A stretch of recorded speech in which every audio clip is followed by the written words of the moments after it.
Il-Prim Ministru Robert Abela mhux jagħti priorità lis-settur tas-saħħa u l-vot qawwi mill-infermieri u l-qwiebel kontra l-ftehim settorjali kif propost mill-Gvern huwa turija ċara ta' dan kollu.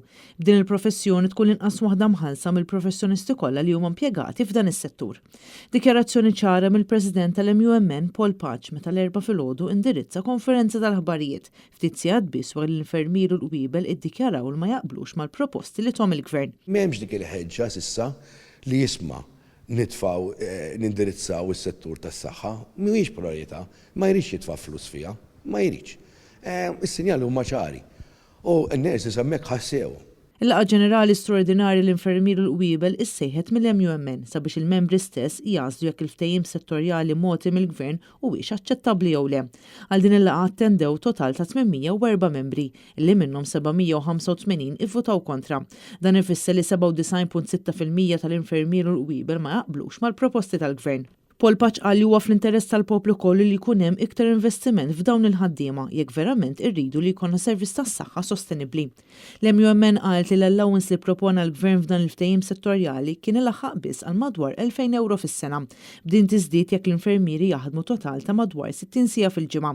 Fi ftit kliem dawn kienu se jingħataw allowance għas se jkunu ħadmu aktar sigħat meta suppost dawn jitħallsu bir-rata ta' overtime. ċertu allowances, pereżempju diġitajlu biex tu allowance taħdem kważi 60 sigħa kienu ta' daħqa n-nurses, jew kellha shift allowance ta' 26 euros fix-xahar.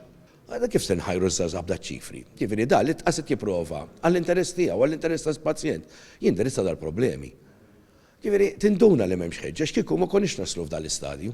Paul Paċ jistqar li huwa ta' dispjaċir kbir għalihom li min-naħa tal-Gvern m'hemmx apprezzament għax-xogħol imprezzabbli illi jagħmlu dawn il-ħaddiema. It was shocking li min-naħa tad-Dipartiment, min-naħa tal-Minister, min-naħa tal-Gvern m'hemm xejn appreciation, m'hemm xejn dik li ngħidula isma' qed napprezza x'intom tagħmlu.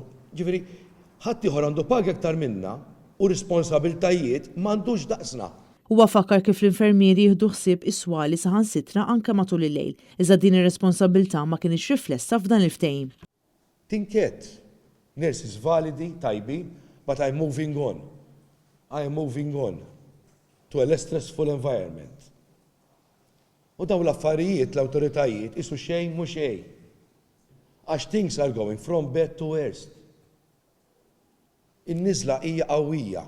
Intant wara l-voċċar li ttieħed it-tlieta l-MUMN bagħtet ittra lill-Ministru tas-Saħħa Chris Fehn sabiex jerġgħu jidħlu f'negozjati u jkun konkluż ftehim settorjali ġdid li jirrifletti verament is-sitwazzjoni attwali tal-infermieri u l-qwiebel. Responsabilità kbira mingħajr ma ħriġna b'direttivi erġajna ktibna lill-Ministru Fehn biex il-ġimgħa d-dieħla nintaqgħu miegħu bl-iskop li jġib pakkett aħjar minn dak li jirrifletti r-responsabbiltajiet li għandna, il-problemi kbar li għandna biex nindirizzaw da sectoral agreement. Da sectoral agreement importanti għax bin-nuqqas li hemm ħajkompli jiżdied. Huwa pakkett li fl-aħħar tal-ġurnata ħajpoġġi l-infermier u l-qwiebel l-inqas imħallas għal professjonisti.